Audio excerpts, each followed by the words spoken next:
Bonsoir, Jean Montagar, président de l'association des anciens élèves du lycée hôtelier de Nice. Nous avons été accompagnés par la société Adond Lab, en la personne de Laurent Raver, qui ont été vraiment toute la journée très présents auprès de nous pour comprendre et réaliser la préparation du miso. Cette année, les professeurs concernés, donc Pascal Chemry et Paul Toscas. Paul Cascas, Cascas. ont accepté que vous puissiez intervenir sur le miso. Alors, je vous laisse vous présenter. Alors, on est à Dondelab, on a un laboratoire de fermentation. Et par laboratoire, on veut dire qu'on est toujours à la recherche de nouvelles saveurs.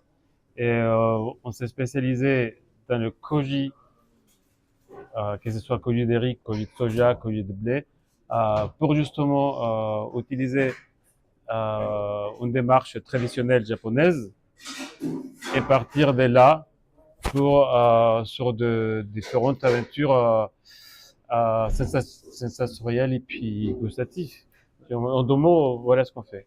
Donc on fermente sur des techniques de base tradition japonaise, mais qu'on adapte aussi aux produits qu'on a ici et aux techniques de la cuisine.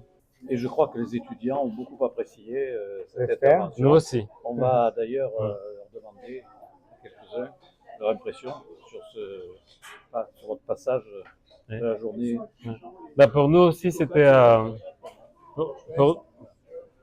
pour nous aussi, c'était un plaisir immense. Merci. Ouais.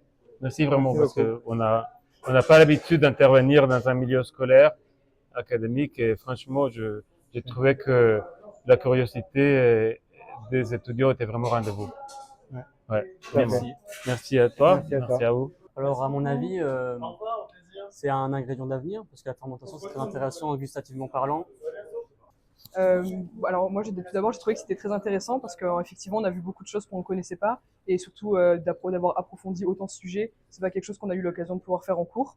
Et comme vient de l'évoquer Yanis, c'est aussi certainement un produit d'avenir puisqu'on vient de découvrir beaucoup de techniques et il y a surtout, on peut l'utiliser dans beaucoup de préparations et c'est toujours intéressant aussi de découvrir des choses qui ne font pas partie de notre culture. Moi, ce que je peux dire, c'est que on est des futurs professionnels, donc en fait, c'est hyper intéressant de rencontrer des professionnels, surtout des professionnels passionnés. Donc, on a réussi à apprendre des éléments qu'on connaissait pas forcément, comme le miso. On connaissait ça très vaguement avec ce qu'on connaît commercialisé ou très vague, ce qu'on a pu rencontrer également dans les entreprises.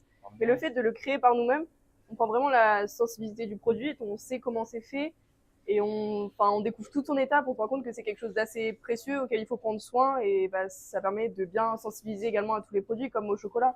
Au chocolat, on a pu apprendre toutes les catégories, des choses qu'on n'aurait jamais pensé et comme il nous expliquait ça, il y a certains pâtissiers qui sont même pas au courant de la chance qu'on peut avoir à connaître ce genre d'éléments.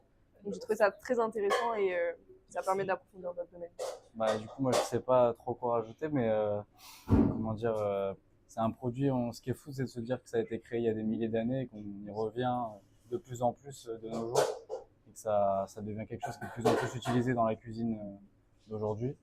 Donc, c'est super intéressant de savoir comment c'est fait, comment c'est créé, et de pouvoir le faire, de pouvoir l'apprendre encore par la suite avec les gens avec qui on va pouvoir travailler. Voilà. Et merci. Merci à vous surtout et aux professionnels qui nous ont accompagnés. Bien sûr, C'était merci. très intéressant.